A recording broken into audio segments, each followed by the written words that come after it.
Considérant que le hip-hop est une discipline d'art et de recherche portée par le croisement des cultures, depuis le début de mon parcours, j'ai toujours refusé les clichés, les cases, d'être dans une case.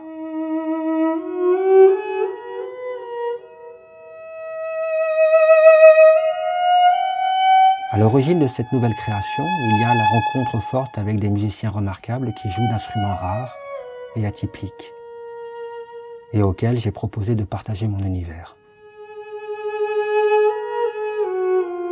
Le thérémine, par le fait qu'on ne le touche pas quand on en joue, c'est le corps du musicien qui devient l'instrument.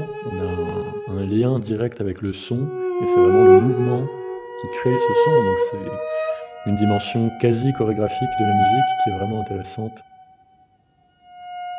Ma relation avec le cristal est une relation très sensuelle, parce que c'est un instrument à friction, on joue les doigts mouillés, on caresse, l'instrumentiste est directement en contact avec les archets de verre, et la vibration passe par le corps et l'instrument. Donc c'est vraiment une fusion entre le musicien et son instrument. Il y a une relation très puissante parce que c'est tout un instrument de 60 kg qui vibre avec mon corps.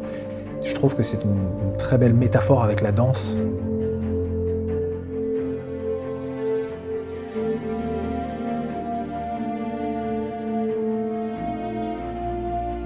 Que ce soit le séraphin, le cristal ou d'autres instruments que j'utilise sur scène, c'est des instruments qui ne sont pas connotés.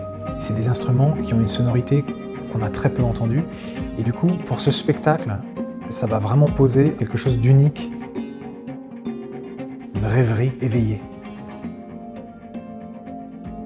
La scie musicale, on l'associe assez souvent à un registre circassien, c'est l'instrument des clowns. C'est vraiment un son unique, reconnaissable entre mille, qui chante vraiment, qui a quelque chose de très humain, et on peut vraiment l'amener dans quelque chose de très mélodique, très mélancolique. Il y a une grande nostalgie sur cet instrument. Et il y a quelque chose de très personnel aussi. Thérémine, la scie, c'est un peu le prolongement de ma voix. Je chante pas, alors je fais chanter mes instruments. Avec ces découvertes est né le désir de travailler autour de la notion d'étrange. Étrange, poétique, d'insolite, de cet hors du commun qui engendre beauté et poésie, et de renouveler le dialogue entre la musique, la danse et la scénographie. Entre apparences inattendues, moments d'illusion et éléments de surprise, nous entrons dans un espace-temps fantasmagorique où l'extraordinaire se substitue à l'ordinaire.